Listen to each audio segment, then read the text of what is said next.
New from Vinegar Syndrome, part of their double pack is Intrepidos Punks. Now, I heard of this one. It was pretty wild, and it's one of those movies that just doesn't even bother trying to have a plot. No plots here, just a series of people on a rampage, pretty much. We have this woman, Fiera, leader of a group of bikers at the start. They're up to some no-good shenanigans when they decide to break their old boss out of jail, Tarzan. And when they do so, they just kind of go on a rampage. We get a side story about a couple of cops who are just typical kind of almost 70s cops, the kind of thing you would see in a TV show, chasing down bad guys. And of course, at one point they get brought into the case and try to hunt down these crazed punks.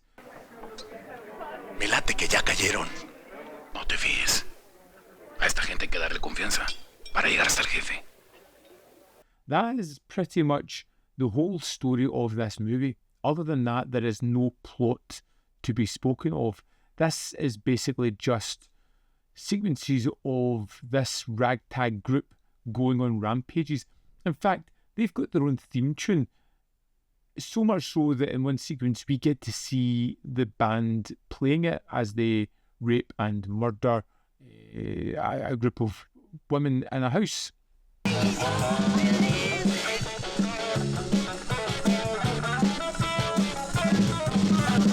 It's one of those movies that's just trying to get by on extremity. It's trying to push the exploitation angle. There is lots of skin, there is lots of violence, there is lots of sexual violence in this one, but none of it ever feels impactful.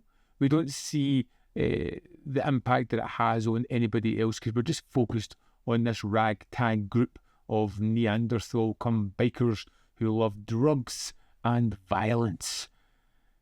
There's really not much more to this film other than that. I mean, I hope you like the theme song, because you'll be hearing it roughly every 5 minutes just to remind us the name of the movie. Intrepidos Falls! Intrepidos Falls! The group of characters are ciphers more than anything. And this is one of the things that always kind of bugs me about these movies. It's set in a modern day at the time it was released. Nothing has really changed, yet they're running about with like leathers on, no tops, thin bikini kind of costumes. And I always wonder, are these people not cold? Is it not cold there at all? Like, even at night time, they just run about with practically nothing on. Maybe that's just age. But I'm just thinking, you need to wrap up a little bit here. Come on, people. I know you're into all the murdering and the drugs and the alcohol and the violence and the drug deals and the gun deals, but it's cold out there at night. Let's get some layers on.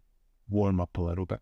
Intrepidos Punks was complete nonsense. I didn't hate the movie. I didn't love it. It just kind of happened and I was there while it was happening. I kind of liked that theme song.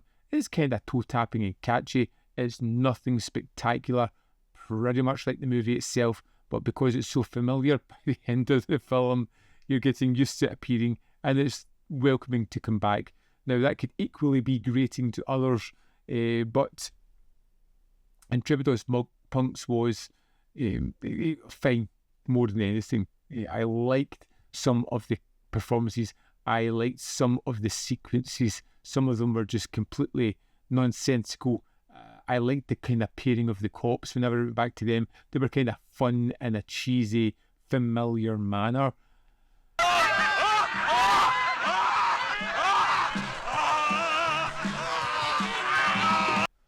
But yeah, I wouldn't rush out to check this one out. But hey, oh boy, there's a sequel on the disc. I can't wait to check that out.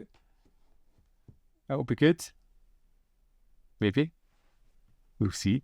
Anyway, I want to know your thoughts on Intrepidos Punks. Let me know in the comment box below whether you love it, hate it, or you thought it was fantastic. If you've seen the sequel, let me know, is it any good?